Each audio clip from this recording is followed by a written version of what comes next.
So, what if I told you that the source code for our entire reality, it's hidden right in plain sight?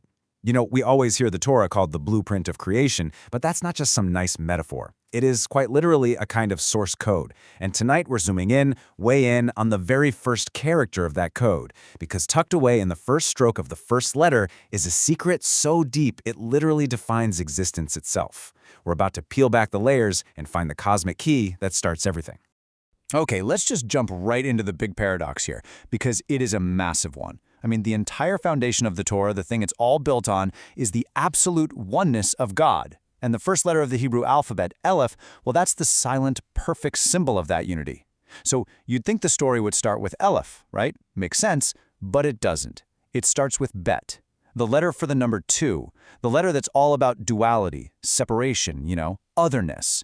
So the question is, why would the ultimate story of 1 begin with 2? And believe me, that single question, it's the key that unlocks everything. So, to crack this thing open, here's our game plan. First, we'll tackle the Aleph-Bet paradox with a pretty amazing cosmic story. Then we'll look at Bet as a house for all of creation. From there, we'll get into some wild stuff, what I'm calling cosmic container architecture. Then we'll really get into the weeds of heaven, earth, and their divine union. We'll show you how to use these as blueprints for your own reality. And finally, we're going to answer that big question. Why did creation begin with 2? Let's go. All right, first up, the Aleph-Bet paradox, or what you could call a cosmic audition. Yeah, you heard that right. Our journey starts with this incredible story from the Zohar. See, this wasn't some random grammatical choice. It was the result of a cosmic audition. I want you to just picture this for a second. Before time was even a thing, the letters themselves, and you have to think of them as living, creative forces, they all appeared before the divine throne. And each one was pleading its case for the honor of beginning the Torah, of being the first tool to bring a world into being. So, the lineup starts in reverse order. First up is Tav, the very last letter. It makes its case, I am the final letter of your seal of truth, Emet. But God comes back with, yes, but you're also the mark of death. So Tav is rejected. Next comes Shin, and it's pretty proud. It says, I am the first letter of your holy name, Shaddai. And God says, true, but you're also the first letter of Sheker, a falsehood. Shin gets rejected. And it goes on like this. One by one, each letter comes forward, and each one is found to have this shadow, this negative potential that just makes it unfit to be the foundation of reality. Pretty soon, only 2 are left standing, Bet and Aleph. And then, Bet steps up. It says, let the world be created with me, because it is with me that all beings will bless you. And God looks at Bet and sees its deepest essences, bracha, blessing. And that was the quality God wanted to weave into the very fabric of reality. So the declaration is made, it is with you that I shall create the world. And just like that, Bet was chosen. But wait, what about Aleph? The symbol of pure, absolute unity? It just stood there, completely silent. So God turns to it and asks, Aleph, why aren't you saying anything? And Aleph's reply is just profound humility. It says, I saw all the others leave with nothing. Since you've already given this great gift to Bet, it wouldn't be right for a king to take back a gift he's already given. God was so moved by this nobility that he gave Aleph a different, special honor. He said, look, the world will be created with Bet, but you, Aleph, you will be the first letter of the 10 Commandments. My ultimate oneness will be expressed only through you. And that, right there, sets up the whole dynamic, doesn't it? Aleph is the silent, infinite potential. Bet is the structure that actually brings that potential into reality. Okay, on to our next section, a house for all creation with God as the divine architect. So we know Bet was chosen because of blessing, but honestly, there's a much more tangible, more visual reason that's just so cool. Let's shift gears a little and look at Bet not just as a letter, but as a literal blueprint for a house. The connection here is so direct it's almost hiding in plain sight. In Hebrew, the name of the letter, Bet, is spelled the exact same way as the word for house, bayet. And I mean, just look at its shape. You see how it's closed on 3 sides, the top, the bottom, and the back, but it's wide open at the front, facing forward? It's a perfect architectural symbol. It's a structure built to contain something, but it's also open to receive the flow of divine energy. It's the original dwelling, the very first container. There's this amazing analogy from an ancient text that makes this so clear. Just think about it for a second. What does any wise host do before they invite an honored guest over? Well, first, they build a palace, right? Then they furnish it. Stock it with everything needed, food, comfort, beauty. It's only when the house is absolutely perfect that they invite the guest to come in. Well, God did the exact same thing. As the ultimate architect, he first created the house, the cosmos itself, represented by Bet. Then he filled it with light and land and life. And only when that house was perfectly ordered did he bring humanity into the world. You see, creation has to begin with a stable, blessed structure.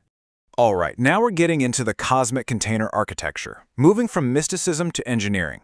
We've seen the story, we've seen the simple metaphor, but now we're going to pivot to the sod, the secret, the deepest layer of this teaching. And to make this really abstract concept tangible, we're going to use a really modern analogy. I want you to stop thinking of a divine architect and start thinking of a cosmic engineer who's designing the operating system for the entire universe.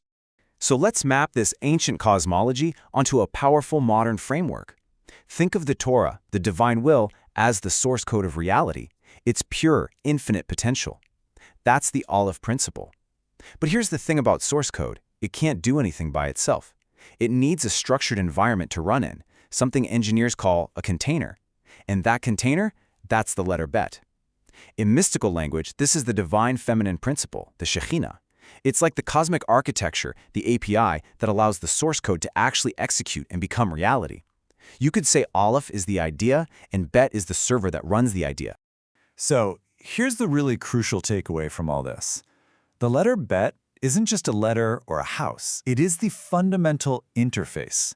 It's the spiritual technology that translates the limitless, unseen, unified energy of Aleph into the structured, dimensional world that you and I experience. Without the container of Bet, that infinite light would just stay infinite and unmanifested. Bet is what lets the thought of God become the speech of creation. Okay, let's move on to heaven, earth, and divine union, the mechanics of manifestation. Now that we have the framework down, let's go even deeper. We're heading into the engine room, okay? We're going to look at the precise spiritual mechanics of how this whole interface actually works. And this is where we really get to explore that dynamic union between what the Kabbalists call heaven and earth. You know this container we've been talking about, this primordial house of the letter Bet? Well, in Kabbalah, this is understood as the cosmic divine feminine principle. It has a ton of names, Malchut, Shekhinah, but they all point to the same incredible idea. It is the realm of manifestation. It's the divine presence that we can actually feel down here in our world. It's the ultimate receptive vessel, and its entire purpose is to receive, to hold, and to give form to all that divine energy. And you have to get this. Creation isn't some event that happened once and was over. No, it's a continuous, dynamic union that's happening right now. You can see there are two core principles at play. You have the masculine principle, what we call heaven, which is the giver. It's the force that transmits the divine flow. And then you have the feminine principle, earth, which is the receiver. That's the vessel we've been talking about. And it's the constant loving union between this giving force and this receiving vessel that literally sustains our reality every single moment. This is why the Torah starts with Bet. It has to describe the creation of the vessel first, because that is the absolute necessary first step for anything to exist at all. And here's where it just gets completely mind-blowing. The very first word of the Torah, Bereshit, is actually a code for this whole process. The Zohar tells us to read it not as one word, but as two. Barashet. Bara means he created, and Shet means six. He created six. So what's six? Well, it's the 6 channels of divine energy, the Sephirot, that make up that masculine giving principle we just talked about. The word Bereshit itself is telling you that the very first act of creation was the flow of these 6 heavenly energies into the vessel, into the Bet, which is the first letter of the word itself. It's incredible. Now, to help us really visualize this flow, the Kabbalists use color. So the primary energy that's flowing from the masculine giver principle is this expansive, boundless light of chesed, which is mercy or just pure giving. Think of it as symbolized by the color white. It represents an infinite, unconditional flow of blessing. This is the pure potential, the source code, being transmitted. But that infinite white light, it needs a container, right? And that's what the feminine vessel, the Bet, provides. It has the quality of Gevura, which means structure or limitation. Its whole nature is to define and give form, and its color is red. So, the act of creation is literally this. The infinite white light of giving flows into the finite red vessel of structure, and this union, it doesn't snuff out the light, it gives it shape. Think about it. Without the red vessel, the white light would be totally formless, and without the white light, the red vessel would just be empty. All right, so this has been a pretty deep journey into the cosmic mechanics of creation, hasn't it? But remember, the Torah isn't just a history book or some dusty mystical text. It is a blueprint for living. So the real question is, how do we take this profound cosmic architecture and actually apply it to creating and manifesting things in our own lives? This section is all about that, blueprints for your own reality, taking ancient wisdom and making it a modern application. Okay, so for anyone who's ever played a video game, especially a strategy game, this is for you. Think of the letter Bet as your cosmic home base. You can't just spawn on the map and immediately start fighting. What's the first thing you do? You have to build a structure. That's your Bet. Once that base is built, then you can start receiving power-ups, you can harvest resources, you can generate energy. It's the place where you store all your stuff and where you level up. It's only from that stable base that you can launch your quests and start expanding your world. Bottom line, you gotta build the house first. And let's bring it back to that cosmic engineering analogy for the adults in the room. This applies to any project you want to start. Let's say you have a brilliant idea. That's your Aleph. That's your source code. But an idea by itself is just potential. It'll just evaporate unless you build a bet for it, a container. And that container could be anything: a business plan, a project timeline, a dedicated savings account. Heck, it could even just be a formal commitment you make to someone. It's the structure, the house that you build to hold the energy of your idea and actually bring it into reality. Without the bet, the Aleph just stays a dream.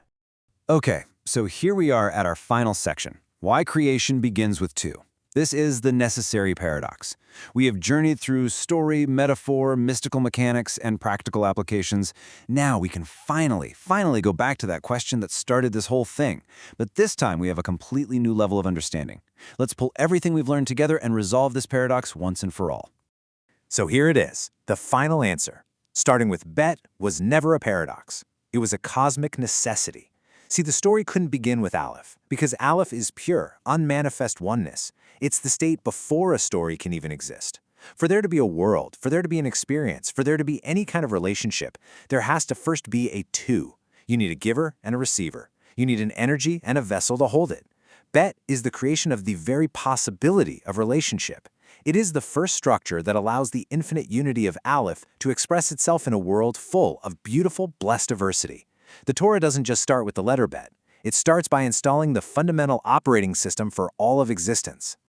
Thank you for joining us for this complete journey through the Pardes. We really hope these ancient truths help you and your family improve your own dimensions this week. If you enjoyed this full chapter deep dive, please like, subscribe, and hey, share which part of the journey touched your soul in the comments. We'd love to hear it. We'll see you in the next chapter.